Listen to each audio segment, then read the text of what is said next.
We've all by now, I think, seen the horrifying images of people literally running for their lives from that concert in southern Israel after the Hamas attack of October 7th on the music festival near the border, and at least 260 people were killed that day, part of the terrorist assault on Israel that left more than 1,400 people dead in all. And Natalie Sanandaji joins us right now. Natalie's an American who was at the music festival, and boy, you were able to get out, right? I mean, tell us about your day, if you can. What happened to you? What were you doing? What did you see? And where did you go? It all started at around 6:30. I was at this festival with 3 friends. We were in a campsite with maybe 15, 20 other kids. I was not dancing at the time when the rockets first started coming. A lot of the kids who were dancing at that time originally thought that the rockets was either part of the music or a noise that was part of the festival, maybe fireworks. I was at the campsite. I was taking a rest, and one of the girls from our campsite came over to me to inform me of what was happening.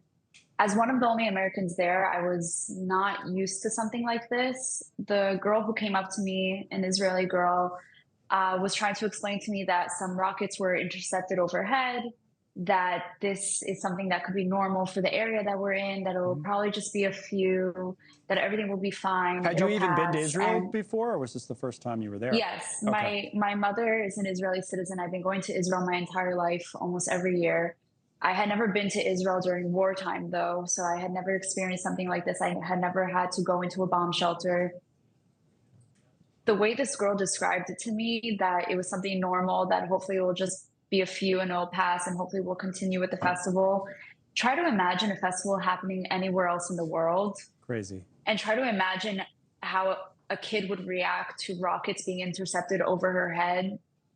No other kid would react this way. I mean, you're right. You could have been, you're from New York, so maybe you would have been at a festival in New York, on Randall's Island or somewhere in New York, and you would have reacted right away. My goodness. But your point is, like, over there, did they not react right away, the people you were with? Or? This is a reality for them. Yeah. The kids, Israeli children, have been in bomb shelters countless times in their life. This is something that's reality for them. So to them, they thought that it would just be a few rockets and it would pass because of the area specifically the area that they were in, and that maybe the festival would even continue. But obviously a few minutes in, we realized that this wasn't a normal occurrence. This wasn't just going to be a few rockets. It was 10, 15, 20. They kept coming. Eventually, the festival security had shut off the music after a few minutes and requested that everybody evacuate to their cars. At this point, we understood that the situation was a little more serious than just a few rockets, but we still didn't understand how serious it was. We still had no idea that terrorists were there on foot with guns. Was anybody you're with not too far from injured or killed right after that, or somebody from your group? Yes. Wow. Yes.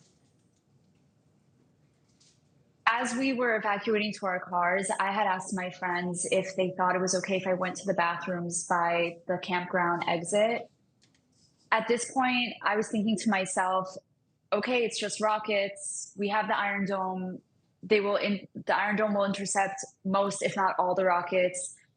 The biggest fear in my mind was possibly scraps from the rockets falling on our car as we're trying to leave the festival grounds.